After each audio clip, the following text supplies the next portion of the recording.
Hello lovely people, and a very warm welcome to this week's mixed media tutorial with me, Lisa Taggart. I'm calling this one Winter, and as you can see it's quite a cool snowy scene using some of the fabulous new release stamps. But first of all, let's have a look at some of the materials. To begin, we're using watercolour card, also using a large blender. We've got this orb stencil as well. The colour from this project, we're using mainly the Elements ink pads. We've got Mulberry and Merlot, also Sundance and Della Blue, and finally Midnight Blue, which is a lovely dark colour. We're also using the Versamark stamp pad along with the detailed white embossing powder and an anti-static bag. We've got the Medieval Blue for stamping, and also some white gesso, or alternatively I'm suggesting the pan pastel in white. We've got icicles, stickles, and this is a lovely colour. We've got the white gel pen and a pencil.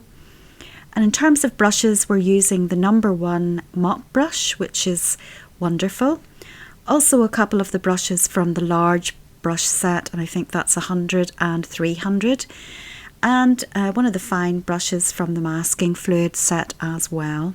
Moving on then to the stamps and the stencil. Stencil's called White Orb Stencil. We've got Wild Pine, Christmas Joy, Small Pine Trees, Fox Set 2, Snowflakes Small, and the Tiny Snowflakes.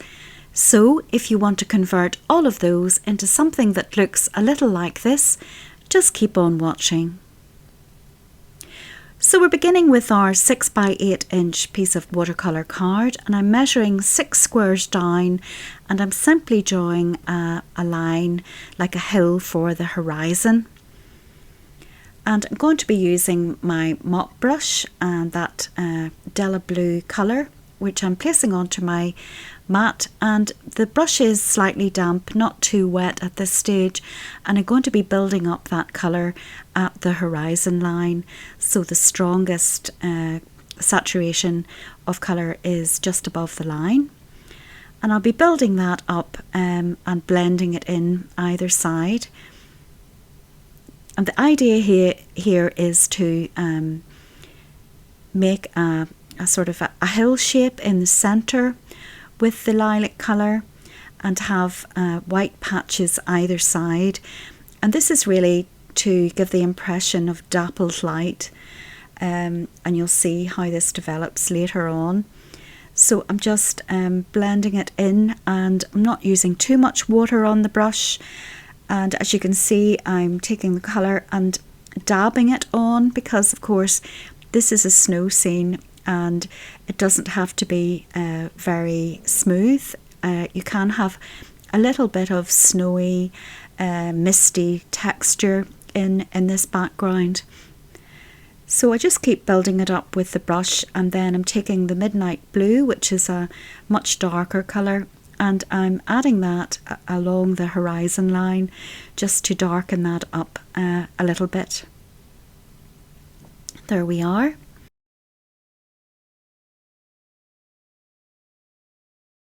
And that's dark enough. So next I'm just tearing a piece of coffee paper so I can mask off the snowy part underneath the horizon line, and we're going to start some stamping with these little trees. I'm using Della Blue for the stamping, and the background is still slightly damp, and I don't mind that because the trees will blend slightly with the background, and this is water-based ink that I'm using, and it does react with water. And I'm taking different shapes and sizes of the little trees, and I'm doing first and second generation stamping to create different heights and different saturations of colour to build up the impression of trees in the foreground and of course in the background, so it looks like there are distant trees. And this is just a little hazy group of trees that will blend into the background in the overall picture. Next, I'm taking what's left on my brush in terms of the dark colour, and I'm just sweeping that across to look like wind. Now make sure this background is completely dry because we're going to move on to some heat embossing stamping. So I'm taking my anti-static bag and giving it a good swipe, more or less all over. And I'm inking up the first larger tree stamp, placing it at the foreground in the front. And I'm using my Versamark sticky ink pad for this, which is clear ink. Now you won't see this, unfortunately, this isn't great filming, but then you take the white embossing powder and that attaches to the sticky ink and you heat it up. And I'm repeating this process using the same stamp. This time I'm only inking up the top half of the stamp and I'm placing that a little higher up. And I'm going to repeat the process of putting the embossing powder and heat embossing it so that it's permanent. And I'm sorry it's very difficult to see, but I think you get the general idea. This time you will see the top of it against the darker sky. And there we are. And it isn't until we add the colour in the foreground that you will not see it until the colour is added. So I'm also adding another stamp just at the side there and repeating it again. Now we're taking the smaller tree stamp and I'm going to do over the left hand side to add a little group over there. Placing that on.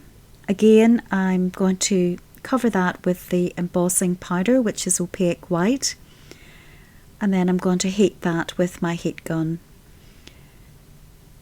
There we are, that's that done. I'm going to cover it up and add another little portion of the tree, and I've masked off the trunk part as well so that it looks nestled into the snow, and I've heated that up as well, and there we are, and that's the part, the heat embossing complete. Now for the inking, and I'm taking Sundance first of all, and I'm putting that at the top of the trees and towards the centre. And I'm really blending this into the background but following the shape of the trees. And what I would recommend you do here, and I didn't really do it, so having done the picture once I can tell you what not to do, is do follow very closely the shape of the trees when doing this. I think I went over it too much, which meant that I had to fix it with the gesso later, and you'll see that. But if you keep to the edges of the tree shapes, it'll be a little easier. So as I say, we're using the yellow first of all for the tops of the trees. And now I'm going to blend some of the lovely mulberry colour into the centres, and that will mix with the yellow to create an orangey red colour. And I just keep on mixing the colour in until I'm happy with it. Blending it, adding a little bit of water to my brush, and also following the shape of the trees. As you can see there, I'm just roughly with the edge of my paintbrush putting an indication of branches. And the reason I'm using this ink is when it's dry and the picture is at a later stage, you'll see that it looks like hazy sunshine shining through the trees. So I'll just carry on building that up and mixing the colours together. So it's a mixture of pale yellow, orange and a pinky red. Now I'm taking Merlot, which is slightly deeper colour, and I'm using that for the bottom of the trees, and I'll be blending that into the colour above. And as you can see, I've gone quite a bit over the edge of where the stamping is on the trees. And as I say, I would recommend maybe you not doing that and keep it closer into the edge. But always remember that everything can be fixed, which is something that I do a lot. So next up we're taking Della Blue, and I'm mixing that in at the bottom as well, because I'm going to be using a lot more of the Della Blue in the background. Taking some yellow again, and I think I've washed off my brush for this, And if you see me taking the brush away, I'm usually using the water and dabbing it off on a towel if there's too much water, etc. So just keep blending it in over the top and until it looks something like this, and then do the same to the other side. Now I'm fixing the edges of the tree, and I'm taking some white gesso, and it's only a tiny amount, and I'm blending that off onto my mat first of all, so there's not too much on the smoothie, and I'm pouncing that lightly just on the page. And I'm not too worried about putting gesso on because it's a snowy scene, and of course snow can look quite misty, and this just helps whiten up the page. I'm taking a bit of copy paper just to create a white edge there to put back the horizon line, and I'm following the edges of the trees and basically putting the colour or knocking the colour back using the gesso. Now if you don't have white gesso, I suggest you use white pan pastel. It'll do the same job. Now while I still have the gesso out, and again you can use the white pastel for this as well, I'm taking my blending tool and just here and there using the stencil to create different sizes of circle. So this is a bit like the sunshine shining through and creating that, I suppose, another slight bokeh effect. And I'm doing this very randomly, and as I say, picking different sizes of circles and working it from left to right across the page, something like that.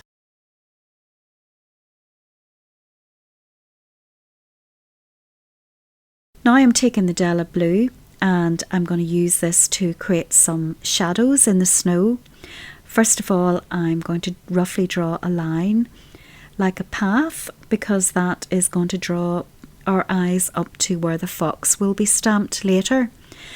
And I'm also adding some little marks to indicate some shadows under the trees and some indents, I suppose, on the snow, and also bearing in mind that if the fox has been pouncing about on the snow, that there'll be little paw marks here and there, and it'll not be perfect snow. I'm also taking my water on my brush and blending that out a little bit so that it's not so bold, it's not such bold colour. Just blending it into the page. There we are. And when I finish doing that, I add back some of the deeper colour then to the centres and emphasise some parts of it here and there, so that there's deep pockets of colour in the white and also nice blended out areas to add some contrast. And always remember, you can use your fingers for almost anything on these pictures. It's your most handy tool. It's certainly my most handy tool. So it looks something like that. Now we're going to stamp in the lovely fox, and here he is, and he's from a fox set. I'm going to put him in the middle, just underneath the horizon line, and I'm stamping him in this dark blue colour, and then I'll adjust the colour later on. So I'm not too worried if it stamps out perfectly, so long as the outline is there. And I'll fix any other parts with white. Now, while that's still wet, and bear in mind there's gesso underneath, I'm removing some of the colour, and then I'm adding it back in with the fine brush at the sides, so that I have the tail and the little light part on his chest remaining. And I'm taking the Della Blue ink pad and a paintbrush and just adding a hint of a shadow underneath, and some paw prints, of course, as well around where he's sitting. Next up, I'm going to do some more heat embossing using the white embossing powder again. And this time I'm going to take the tiny little snowflake stamps and I'm going to stamp those randomly about as well.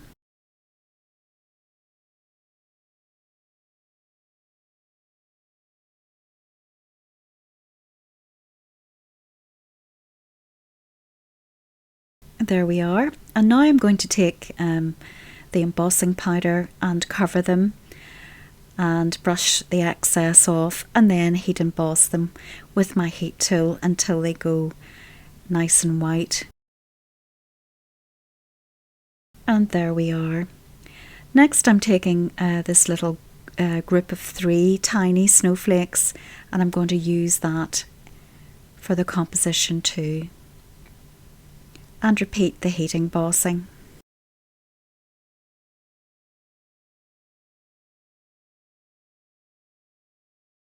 And that's those complete.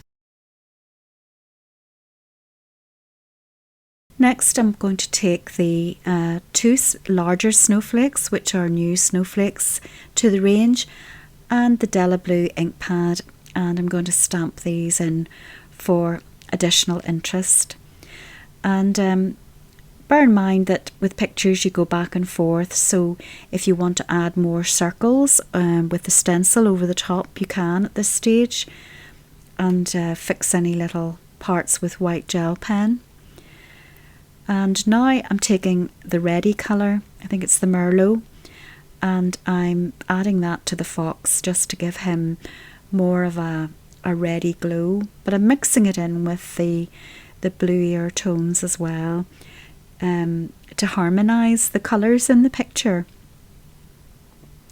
And that's that part.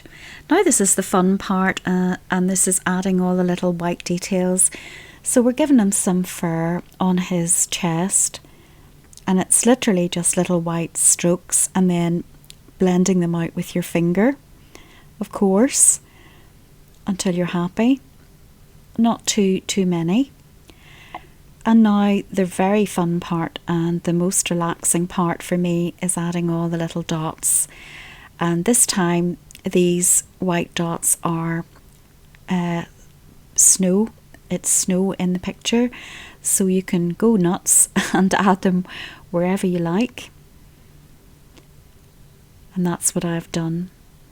I've also taken then the icicle in the stickles, and I have put that in all the little circles from the stamp and all around and in the centre of the snowflakes. And now it's mounted up on complimentary card and black border. And I've also taken the white gel pen and added in the branches in the trees where they've been lost and emphasised the stamping there with the white. And that's the picture complete. I hope you enjoyed this week's project and you'll also have a go, and I do love seeing what you create. And of course, take very good care of yourselves until next time. But above all, get creating, be brave and enjoy the adventure.